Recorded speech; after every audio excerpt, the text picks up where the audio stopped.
Episode 18. Time Heals All. Greetings and welcome back, dearest listeners. You've once more stepped into my dark and sordid corner of the world. My name is Jessi, and I'm here to share the vile and dark encounters that everyday people have. So sit back, put your feet up, and listen to today's report. I must admit, dear listeners, that I find myself frustrated by this lack of progress, but nowhere and no one to turn that annoyance to. There's no one to blame for it, no one to ask for help, not that I know of anyways. I have the feeling that there's many people out there who know things or who use the powers and items somehow for themselves. Anton Scrivener, of course, but also Amanda DeLuce. She still, as far as I'm aware, hasn't been caught by the police. And we don't know what exactly she did. Did she control the plants and zombies? Did she have a power, an item, one of the magic books like mine? The things that Sky talked about, I assume that they still exist somewhere, those 1,000 masks. Before I get into today's entry, there's a certain level of annoyance with everything, and whilst I love that the last week's saga had some, admittedly, very little follow-up, most of these do not. Obviously, I'm certain that the people recording or transcribing these tales have their own goals and processes for everything, but for me and you, dear listeners, only having this very basic information is going to be a constant source of irritation, I think. I know that the real world doesn't have nice, neat little happy endings, but none of these sagas seem to have a definitive end at all. They all have some element that lives on somehow. The hotel in the woods, the stairway to nothing, the junk gods, the haunted computers, on and on and on. Where does Scrivener get these things in the first place? Does he have some kind of power that lets him not be affected by these things, these items he sells? Does he make them? Is it his name that's in my book? Either way, today's saga may answer something, as I could see Anton's name in the first paragraph. From username Morbid Curiosities. Okay, so I never met Anton Scrivener. I never dealt with him. I have no answers for you, Jessi. But my grandfather did. He dealt with Anton Scrivener and passed down what he sold to me. I only know this because my grandfather still has the business card that Scrivener gave him, though the number has long since faded from it. Anton Scrivener's Curiosities. Plain block letters, plain white card. Could be made anywhere, really. I asked my grandfather why he kept the card once, and he said it was simple. He'd kept it at first as a memento, but then as a reminder. As he would say, the devil wears a man's face. But on to it. My grandfather bought a watch. A pocket watch, to be precise. My grandfather loves watches, loves clockwork in general, if I'm honest. I used to tease him sometimes, say that he started the whole steampunk craze. Sometimes I wonder just how true that joke really is. Anyways, in his garage and house, my grandfather has hundreds, maybe thousands of watches. Wristwatches, pocket watches, grandfather clocks, even music boxes, and other knickknacks. Anything that has visible gears or can be taken apart to see them easily. He loves taking things apart and putting them back together again. I think that's how Scrivener found him. It was a long time ago, a long, long time ago. Like, my grandfather was born in the 40s, and near as I can tell, he met Scrivener in the 60s or 70s. It's hard to tell. My grandfather doesn't like to talk about it, and when he does, the details are, well, they don't always match. The story I'm telling you is my understanding of the little comments and details that I've been able to piece together for the last couple of decades, plus, of course, my own experience. My grandfather doesn't remember the wartime he was born into, nor the transition back to normal peacetime. All he remembers of that time is his father, who'd been a mechanic. He'd gifted him a pocket watch as a kid once, and that was that. His favorite thing in his lifestyle all slid into place. So as he grew up, he worked in jeweler shops, mechanic shops, anywhere that he could get his hands on strange devices. He didn't like the technological jump into circuits and stuff, even though he grew up with it. He'd fallen in love with the more simple ideas presented in his watches. He became pretty well known. I'm not going to leave any identifying details, but he was a pretty famous watchmaker at one time, and many a man came by to get their timepieces restored or get new ones that he invented. It's a bit of a dying art now, but at the time, such renown left him with a client list longer than my leg. This is when Anton Scrivener found him. His young age was always a surprise to his clients, as he started to gain his reputation at 19, and most of the other artisans and craftsmen he worked with were multiple times older than him. So when someone came into his shop and didn't immediately ask for an older worker, he was a little shocked. As far as he describes, Anton looked aggressively normal. Average height and build, dark brown hair that matched his own style, admittedly a very common style apparently, and wore nice looking suits. Nothing top of the line, but still tailored and nicer than anything my grandfather wore. He started as a client, came in with a broken wristwatch, a cracked bevel. It was a simple fix, and since he wasn't busy, he fixed it that day. Scrivener picked it up the next day and left satisfied, even gave him a generous tip. Wasn't entirely unusual according to my grandfather, but it was odd that he was so young. He guessed early to late 20s. It wasn't unusual for people to become repeat customers of my grandfather, albeit there was usually a large amount of time between visits. The average person only breaks a watch a couple of times in their lifetime. He did other things as well, such as designing his own timepieces, so those that were becoming aware of his growing fame would often return for new pieces and even commissions. Scrivener was back within a week. Grandfather always remembers because he was in the middle of a custom grandfather clock when the bell rang, letting him know he had a client. That clock sits in our house now. It was a huge piece for him, and he loves it. This time Scrivener wanted to order a commission, a pocket watch. He paid up front, even though my grandfather warned him that he wouldn't be able to get to the piece for a few weeks at the earliest. His waitlist was fairly extensive. Scrivener said he had no problems waiting. Then he was back the next week. Didn't ask about his piece, didn't buy anything, just perused the shelves a little. Had some small talk with my grandfather and the other craftsmen. The next week was the same. The talk shifted over time to the various intricacies of clockwork and the custom pieces that my grandfather was known for.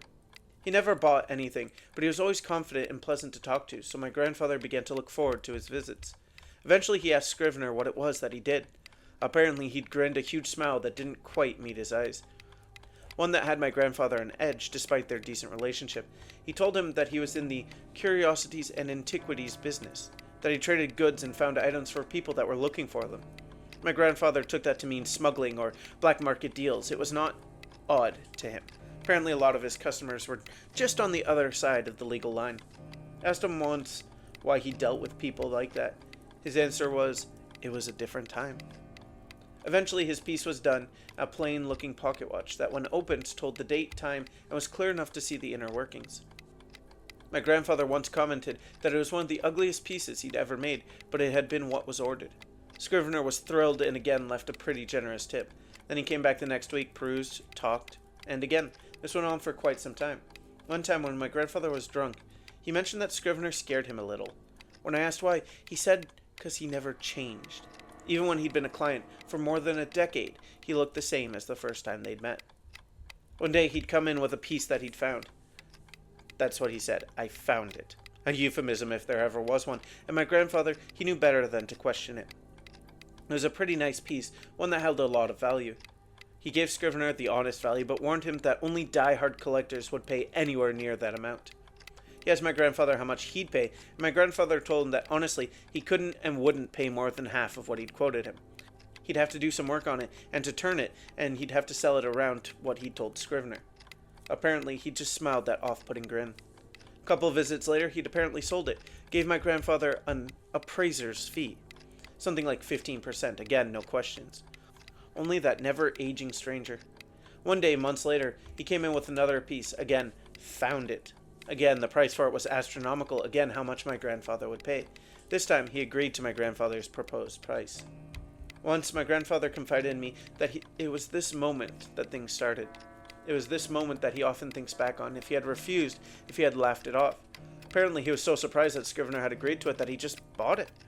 I asked how much once, and he just told me a lot. I've seen the piece. Of course I have. If it wasn't for everything that happens with it, I'd say it's just a normal pocket watch. Plain cover, simple spring open, looks to be brass or something, the face a normal off-white, the hands simple arrows. To me it looks like a standard pocket watch. To my grandfather though, he looks at it with almost reverence even after everything. Apparently it's some rare one-of-a-kind type deal. Scrivener started visiting less and less after that. But the nightmares started. I'm only able to tell you about mine. My grandfather refuses to talk about them at all. But I know he has them every night, same as me. The pocket watch opens, and it comes closer, slowly closer. The ticking gets louder and louder until it's all I can hear. The moving hands and the face all I can see. Can't even see my reflection on the shining metal or the glass. Then the watch passes over to me and each time is different. A different time, a different place. It took a long time for me to figure out what was happening in them. Most of the time, I'm sitting in weird places. Too low on a couch or waist level at a table. Other times, I'm in a trench with gunfire and explosions going off, mud hitting my face, and I can feel it. You know how in dreams you can't really feel things. Like if you focus on the feelings, they're just not there. Not the case for me. I can feel the vibrations as the person wearing the watch topples to the ground. Feel their warm liquid as the blood pools over me. Then I wake up, usually screaming. Doesn't matter if I'm at my grandfather's or my own house, it's all because my grandfather had one rule when I was growing up. Just one. Don't touch the watch. Don't open it, don't take it out of the drawers, don't touch it. So, of course, as a kid, I had to touch it. Every time we went to his house, I devised ways of getting into his workshop, how to open the drawers without the scraping sound, open the door without the creak. My mom says he had this rule when she was a kid too, that almost all his other pieces were free to touch, held that he encouraged her to play with them, to take them apart to see how they work. But that watch, that one, was always off limits. Never bothered her like it did me. I don't really know why. It's like I was drawn to it in a way that she just wasn't. I was 12 or 13 by the time I finally got my chance. I was at my grandfather's, and he had a visitor. See, I'd never seen anyone visit him, save for me and my mom. As far as my child's brain knew, he knew no one else, only us. But he had a visitor that day. One that, the moment he opened the door, he half closed it and told me to go wait in my room. I had a room at his house, as did my mom. I think he gets lonely. I followed his order and I went to my room. It had a front-facing window, so I watched as my grandfather left with the man and went to the edge of the driveway. I could only see his back, average height and build, wearing what looked to me to be a pretty nice suit, longer dark brown hair. That was all I could see. My grandfather was facing towards the house, so I could see his face. He looked sad. I remember thinking how odd it was. All of it.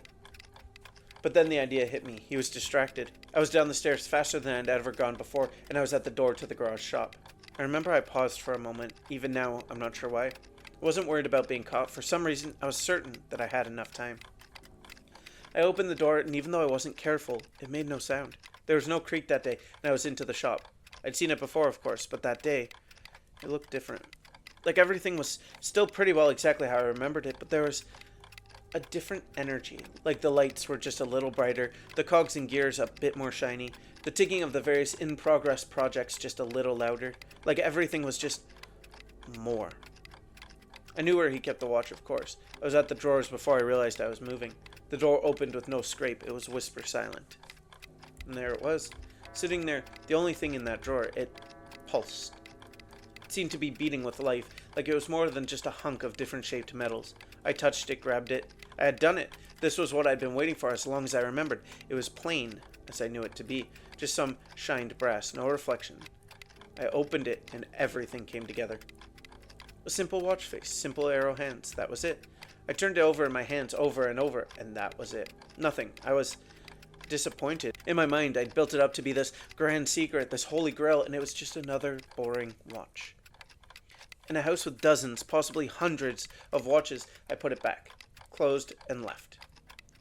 I made it back up the stairs and saw my grandfather and the stranger coming back to the house. The stranger's face looked young. I don't remember much else about him. I was more focused on my grandfather, who looked defeated. I don't know how else to describe that. There's an air of, well, defeat. Like he'd lost some battle, some super important thing. He came in, but the stranger didn't. I remember straining to hear what they were talking about, but all I could pick up from the stranger were 3 words. I'm sorry. He said my grandfather's name there, but again, not identifying ourselves. My grandfather said something back and the stranger left. This was about 7 or 8 years ago now. The nightmare started that night, and when I woke screaming, my grandfather was there in my room. He sat at the edge of my bed and looked at me sorrowfully. I'm sorry, he said. He told me some of what I've told you, others I've learned over the years. Neither of us sleep much. We tried getting rid of the watch, but nothing damages it. No one wants to buy it, and while my grandfather can take it apart, every night we have the nightmares, and the next morning it's back together like he never touched it. Once we got desperate and dropped it in a storm drain. It was back on the kitchen table when we got home. So we relived the owner's lives, and every single one of them dies a horrible death. I've lived through about 10 lives now. I was a butler who was murdered by a robber, who then died when he was struck by lightning in a storm.